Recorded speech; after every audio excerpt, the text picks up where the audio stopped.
தமயந்தி சீரியல்ல இன்னைக்கு என்ன நடக்க போகுதுன்னு பார்க்கலாம் வாங்க. எபிசோட் வேற லெவல்ல மாசா இருந்துச்சுன்னே சொல்லலாம். ஸ்கிப் பண்ணாம ஃபுல்லோடையும் கேளுங்க. அதுக்கு நான் இந்த வீடியோ பிடிச்சிருந்துச்சுன்னா லைக் பண்ணி பாருங்க. ரொம்ப பிடிச்சிருந்துச்சுன்னா சேனலுக்கு வந்து சப்ஸ்கிரைப் பண்ணி கண்டினியூஸா ஆதரவு தாங்க. தமயந்தியை கார் பார்க்கிங் வரைக்கும் பத்திரமா கூட்டிட்டு வந்துடுறாங்க. அந்த இடத்துல நம்ம நலனும் ஆதவனும் கார் பார்க்கிங் கூட்டிட்டு வந்ததுக்கப்புறம் காரில் வந்து தூங்க வைக்கிறாங்க. பாஸ் இப்போ என்ன பண்ண போகிறோம்? பாஸ் ஏஜி யாரும் அவங்க அசிஸ்டன்ட் வந்திருக்காங்க, வாங்க காருக்குள்ளே ஒழிஞ்சிக்கலான்னு சொன்னேன். டிரைவர் சீட்டில் வந்து உட்காந்துருக்காப்புல நம்ம நலனு. ஆதவன் வந்து பக்கத்து சீட்டில் உட்காந்து ரெண்டு பேரும் வந்து எவ்வளோக்கு எவ்வளோ குனிய முடியுமோ அவ்வளோக்கு எவ்வளோ குனிஞ்சிட்டு இருக்காங்க.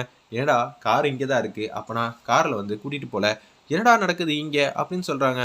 இப்போதைக்கு வேறு ஏதோ பிரச்சனையாக இருக்குது, நலன் வேறு ஏதோ வந்து செஞ்சுட்டான், நம்ம அதுலேருந்து எப்படி தப்பிக்க போகிறோம் தெரிலங்கிற மாதிரி அதிரடியாக வந்து யோசிச்சுட்டு இருக்காங்க. அந்த இடத்துல நம்ம ஏஜிஆர் திரும்பி வந்து மண்டபத்துக்குள்ளே எல்லாமே தேடிக்கிட்டு இருக்காங்க. பார்த்தா முக்காடு போட்டுட்டு ஒரு பொண்ணு வந்து உட்காந்துக்கிட்டு இருக்கு. அந்த பொண்ணு நிச்சயம் தமயந்தியாக இருக்க வாய்ப்பு இல்லைன்னு ஏஜிஆரோட இன்டென்ஷன் வந்து சொல்ல ஆரம்பிச்சிருது உள்ளுணர்வு. உடனே வந்து தாலி கட்ட வேண்டிய நேரத்தில் நிறுத்துங்க அப்படின்னு சொல்லி ஏஜிஆர் வந்து கத்துறாங்க. என்னங்க கடைசி நேரத்தில் வந்து நிப்பாட்டுங்கன்னு சொல்கிறீங்களே, சம்மந்தி இது உங்களுக்கு தெரிஞ்சவங்களா அப்படின்னு சொல்லி மாப்பிள்ளை வீட்டுக்காரங்கள்ட்ட கேட்குறாங்க. கேசவன் தாத்தா, ஆமாம் எனக்கு தெரிஞ்சவங்க தான், என்ன சொல்கிறேன்னு தெரில, என்ன ஆச்சு கடைசி நேரத்துலேயே நிப்பாட்டுங்கன்னு சொல்கிறீங்க? எனக்கு இந்த கல்யாணம் நிற்பாட்டுறதுல துளி கூட வந்து விருப்பம் இல்லை, ஆனால் என்ன பண்ணுறது, எனக்கு வேற வழியும் இல்லை. என்ன தம்பி கடைசி நேரத்தில் உட்காந்துக்கிட்டு என்ன மாதிரி காரியம்லாம் பண்ணிட்டு இருக்கீங்க? எனக்கு ஒரே ஒரு சந்தேகம், அதை தீர்த்து வைங்க. மாப்பிள்ளை வீட்டுக்காரங்களுக்கு வராத சந்தேகம் உனக்கு என்னப்பா வந்துச்சு அப்படின்னு சொல்லிட்டு இருக்கப்ப இந்த பொண்ணு தமயந்தியே இல்லை, முக்காடு போட்டு உட்காந்துட்டு இருக்கா, எங்களை என்ன அசிங்கப்படுத்துறியா அப்படின்னு சொல்லி கேசவன் வந்து கடுப்பாயிட்டாங்க. தமயந்தி இல்லாமல் வேற யாரா, எங்கள் வீட்டு பொண்ணு தான் மாப்பிள்ளை பக்கத்தில் உட்காந்துருக்குன்னு சொல்லி கண்ணா அப்படின்னான்னு சத்தம் போட்டுட்டு இருக்காங்க. அந்த இடத்துல இதை கேட்டுன்னு வந்து நான் என்ன கேட்டேன், முக்காடை வந்து தூக்கி பார்த்தா இது தமயந்தியா இருக்க வாய்ப்பு இல்லை. என் சந்தேகத்தை வந்து போக்க வச்சுட்டு அதுக்கப்புறம் தாலி கட்ட சொல்லுங்க மாப்பிள்ளைய. நானே அச்சதைய ரெண்டு கையில் அள்ளி அள்ளி போடுறேன், இந்த கல்யாணம் நல்லபடியாக நடக்கணும் தான் பேசுகிறேன். இப்போ என்ன தம்பி கடைசி நேரத்தில் வந்து பிரச்சனை பண்ணுறீங்க, முக்காடு தூக்கி பார்த்தா தெரிஞ்சிடல அப்படின்னு சொல்லி முக்காடை வந்து தூக்கி பார்க்குறாங்க. பார்த்தா தமயந்திக்கு பதிலா வேற பொண்ணு. நான் தான் பார்த்துக்கிட்டே இருக்கேனே தமயந்தியை.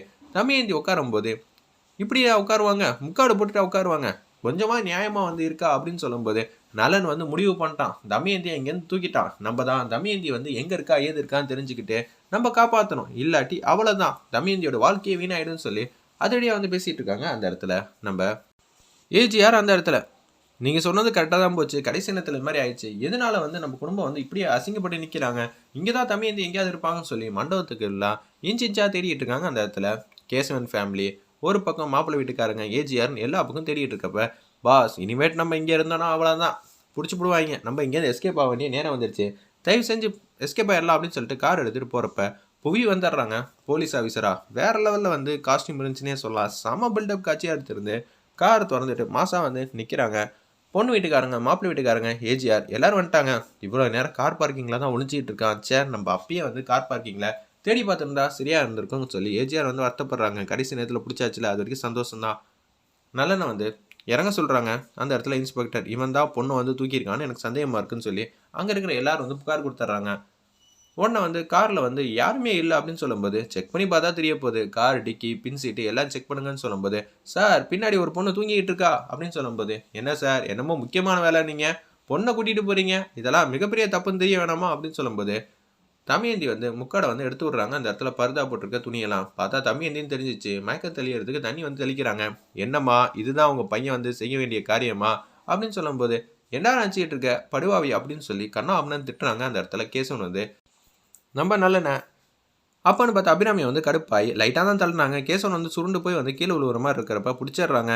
என்னமா நினச்சிக்கிட்டு இருக்க அப்படின்னு சொல்லி மாதவி வந்துச்சு பாருங்க கோவம். அந்த இடத்துல எங்கள் வீட்டு பொண்ணை இவன் தூக்கிட்டு போயிருக்கான், அது கேட்க இங்கே ஆள் இல்லை, எங்கள் தாத்தா மேலே வந்து கை வைக்கிறீங்களா அப்படின்னு சொல்லி கண்ணாம் தான் திட்டுறாங்க. அந்த இடத்துல மாதவன் வந்து என் பையன் எது செஞ்சாலும் நல்லதாக தான் இருக்கும், என்ன நினச்சிக்கிட்டு இருக்கீங்க, நான் நடந்த உண்மையெல்லாம் சொல்கிறேன், எத்தனையோ வாட்டி தம்பியந்திக்கிட்டேன் இந்த மாப்பிள்ளை பையன் வேணான்னு சொல்லி டைரெக்டாகவும் மறைமுகமாகவும் சொல்லிட்டேன். இவன் ரெசார்ட்டில் ஒரு பொண்ணோட பழகியிருக்கான், எல்லாமே எனக்கு தெரியும், ஆனால் அந்த பொண்ணை கை விட்டுட்டு இப்போ பணத்துக்காக வேறு எதுக்காகவே தான் தமயந்தி வந்து கல்யாணம் பண்ணிக்கிறான். இதெல்லாம் நான் சொல்லி பார்த்து புரிய வச்சு பார்த்தேன், ஆனால் கடைசி நேரத்தில் வந்து எதுவுமே வந்து தமயந்தி மைண்டில் ஏறவே இல்லை. கேசவன் தாத்தா ஒத்துக்கிட்டாங்க, அவங்க கௌரவத்தை காப்பாற்றணுங்கிற மென்டாலிட்டியில் இருந்ததுனால தான் எனக்கு வேறு வழி இல்லாமல் நான் கூட்டிகிட்டு வந்தேன். ஏய் என்னடா ஓவரா பேசிக்கிட்டு இருக்க அப்படின்னு சொல்லி சத்தம் போட்டு பேசுகிறாங்க. மாதவி ஒரு பக்கம் வந்து சுலோச்சனா வந்து கடுப்பாயிட்டாங்க. எங்கள் பையன் நியாயமாக தான் நடந்துக்கிட்டான், இது மாதிரி லோக்கலான கல்யாணத்துக்கு வந்தால் இப்படி தான் ஆகும், யாரை பார்த்துடி லோக்கலுங்கிற உன் பையன் தான் எங்கள் வீட்டு பொண்ணை தூக்கிட்டு போயிட்டுருக்கான், இப்படி பெரிய மனுஷங்க மாதிரி நீங்கள் வேஷம் போட்டுட்டு லோக்கலாக காரியம் பண்ணுறது நீங்களா நாங்களா அப்படின்னு சொல்லி ரெண்டு தரப்பும் வந்து மல்லு கட்டிகிட்டு இருக்காங்க. புவிக்கு வந்துச்சு பாருங்க கோவம், நிறுத்துங்க, நான் எவ்வளோ பெரிய அதிகாரி இங்கே வந்திருக்கேன். அப்படி இருக்க சூழ்நிலை என்கிட்டயே வந்து இது மாதிரிலாம் பண்ணுவீங்களா? தொலைச்சுன்னு சொல்லி மாஸ் பண்ணுறாங்க அந்த இடத்துல புவி.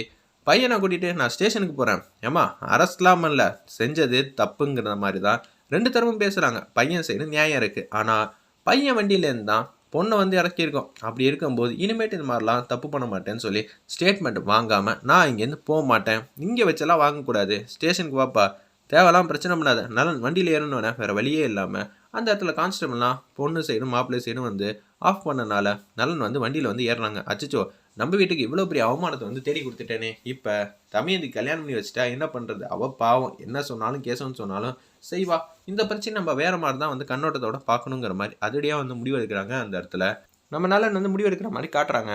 அபிராமியமாக கடுப்பாயிட்டாங்க. ஆதவன் இன்னும் 10 நிமிஷத்தில் வழக்கறிஞர் வந்து ஸ்டேஷனில் வந்து இருக்கணும், சரியா?